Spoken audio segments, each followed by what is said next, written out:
Ke-24 kru KM Lambelu dipindahkan menggunakan ambulans khusus dengan pengawasan dari tim kesehatan.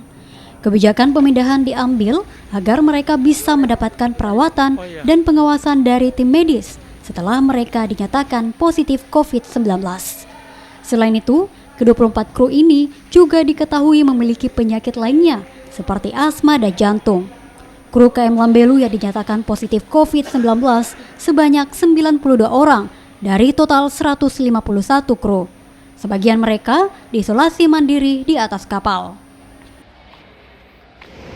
Tim dari Kantor Kesehatan Pelabuhan Kelas 1 Makassar dan Dinas Kesehatan Provinsi Sulawesi Selatan bekerja sama dengan tim gugus tugas percepatan penanganan COVID-19 Sulawesi Selatan telah mengevakuasi sebanyak 24 orang ABK KM Lambelu dan mitra yang selanjutnya akan dirujuk ke Rumah Sakit Dadi Makassar.